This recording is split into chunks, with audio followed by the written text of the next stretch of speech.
দেশের সেরা খাষ্ট নায়িকাদের সাথে আপনাদের আজ আমি পরিচয় করে দিব।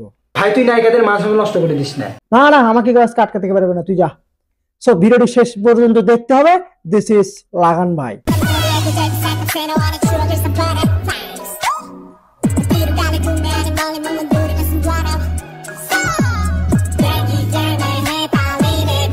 অবশ্যই আমি আগে খাষ্ট বলবো, খাষ্ট বলার কারণ আছে, আমি বলতেছি। তো ইনি একজন আমাদের বাংলাদেশের কুখ্যাত বিখ্যাত নায়িকা। ইনি একজন আমার ক্রাশ ছিল, বাট এখন আর ক্রাশ নাই, কারণ তিনিও এখন নাকি গাঁজা মদ ফেঞ্জিল সবকিছুই খায়।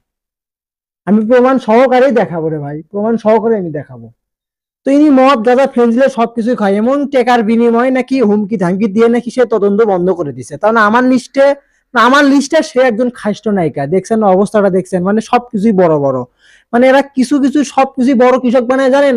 বুঝেন না যে আমাদের আপনাদের পাবলিকদেরকে তাদের ফ্যান ফলোয়ার দেখানোর জন্য, মানে তাদের ফিটনেস ভালো করার জন্য তাদের এখানে দেখাচ্ছে। আসল কথা হচ্ছে তাদের মূল উদ্দেশ্য হচ্ছে বড় বড় প্রডিউসার, বড় বড় পরিচালক যারা আছে তাদেরকে লাগানোর জন্য, মানে কাজে লাগানোর জন্য, মানে যাদের আকর্ষণ হয় আমাদের কাছে লাগায়।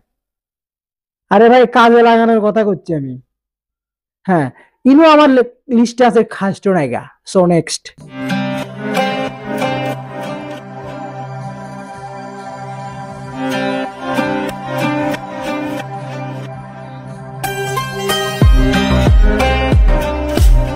ইনি হচ্ছেন সোফা কবির, ও সরি সাফা কবির। ইনি যাই হোক, নামটা ভুলে গেছি। তো ইনিও আমার মনে করেন যে খাস্টর লিস্টে আছে, কেননা ইনিও মদ গাঁজা ফেন্সিডেল সবকিছুই খায়। আমি এটা খুবই ভালো ভাবতাম, একসময় আমি এর নাটক প্রচুর দেখতাম, এখনো দেখি। না না না সরি, এখন আর দেখি না, কেননা এ নাকি মদ গাঁজা ফেন্সিডেল সবকিছুই খায়। এরা কিন্তু শিক্ষামূলক নাটকই তৈরি করে এদের, যার কারণে পোলাপান মানুষ কিন্তু অনেক শিক্ষাই পায়, বিনোদন পায়। কিন্তু এখন দেখতেছি এরা আরো জেনারেশন ধ্বংস করে বেড়াচ্ছে। এরাই নাকি মদ গাঁজা খায়, তাহলে আমাদের কি শিক্ষা দিবে? আমাদের ফিলিংস কি বুঝবি? এটা নায়িকা নাকি ভাই? নাকি বাংলাদেশের নায়িকা, আবার সে শুটিং করে। অবস্থাটা দেখেন, অবস্থাটা দেখেন।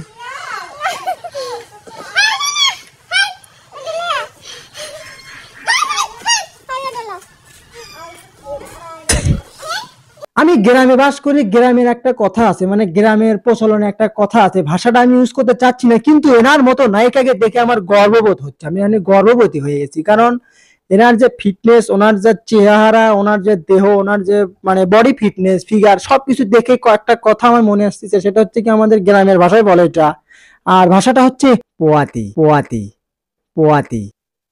না ভাই, কথাটা বলার জন্য আমি সরি।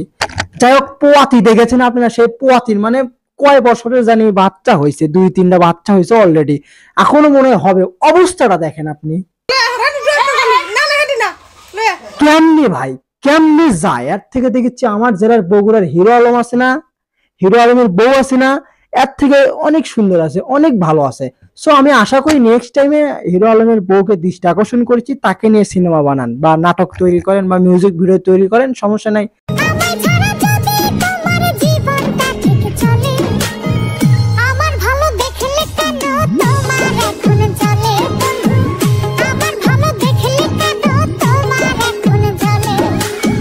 বোন, তোমার আমি কি দেখে জ্বলবো? তোমার দেখে জ্বলানোর মতো কি আছে? না আছে চেহারা, না আছে ফিগার, না আছে বডি, না আছে মানে সবকিছুই তো মানে একদম লাগাইছে, মানে ভালো ভালো কাজে লাগাইছে। এবং তুমি দেখছি আবার কিছুদিন আগে দেখি তুমি হারবালের অ্যাডভার্টাইজ করো। আমি জীবনে দেখিনি কোনো নায়িকারা হারবালের অ্যাডভার্টাইজ করে বা অ্যাডস করে। তো এই প্রথম আমি দেখলাম, তোমাদের দেখে আমি গর্ববোধ করি যে তুমি একজন বাংলাদেশের সুন্দর সুদর্শন নায়িকা। তবে তুমি আমার খাস্ট লিস্টে চলে গেছো অলরেডি, কারণ তোমাকে দেখে আমার খাস্টা খাস্টা মনে হয়। আবার তুই কথা করছিস, আমি কইতেছি আমি সবসময় উচিত কথাই কই। দেখেন খাস্ট কি, খাস্ট কত প্রকার এবং খাস্ট কি কি উদাহরণ সব বুঝে দেবো।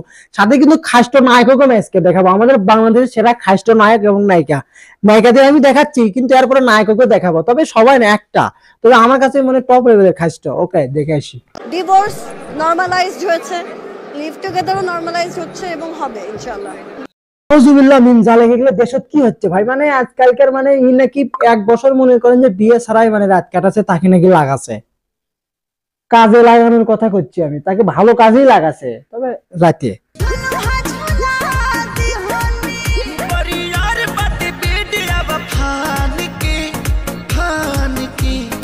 নায়ক ভাই, ও নাকি নায়ক, ওর থেকে তো আমাদের বগুড়া জেলার হিরো আলম ভালো আছে ভাই। এবার থুয়া হিরো আলমকে নিয়ে যা ভাই, হিরো আলমকে দিলে মানুষ একটু দেখবে, কিন্তু এনার মতো রুচিশীল ভাই, মানুষের রুচি আজ কই গেছে, মানে মানুষের না আমাদের রুচি ঠিকই আছে, কিন্তু পরিচালকের রুচি আজ কই ভাই। মানে এনার মতো নায়ক যদি সুপারস্টার বানিয়ে ভাবে ওইভাবে যদি নাটক সিনেমা তৈরি করা হয়, তাহলে মানুষের রুচি আজ কই গেছে। মানুষের রুচি ঠিকই আছে, আমার মনে হয় না হয়তো পরিচালক উল্টাপাল্টা কিছু খাইয়ে এদেরকে নিয়ে আসে, না হলার টাকা পয়সা দিয়ে এদেরকে নিয়ে আসে। তো দেখেন মানে নায়কের স্টাইলটা দেখেন, নায়কের চেহারাটা দেখেন, মানে খুব মারাত্মক, এক্সপেন্সিভ, ইন্টারেস্টিং ভিডিও ছিল আমার লাস্টে এইটাই। তো আপনি দেখি কেমন অনুভূতি হলো, নায়কটা কেমন সুপারস্টার, নেক্সট সুপারস্টার হিসেবে কিন্তু আমি এনাকে দেখতে চাচ্ছি। তবে সাকিব খানের দিন শেষ, কেননা এনার বাংলাদেশ, ইনি এখন মনে করেন যে কাঁপাবি ঝাঁপাবি লাপাবি, সাথে যে কটা সাঙ্গ বাঙ্গক দেখতে পাচ্ছেন, এবং ইদানিং আমি আরো যে কটা সাঙ্গ বাঙ্গ পাচ্ছি কিনা, এবং আমার কথাগুলো যুক্তিসঙ্গত ছিল কিনা অবশ্যই কমেন্ট বক্সে বলে দিবেন। তো আজকের মনে বিদায় নিচ্ছি, দেখা হচ্ছে নেক্সট ভিডিওতে। দিস ইজ লাগান ভাই।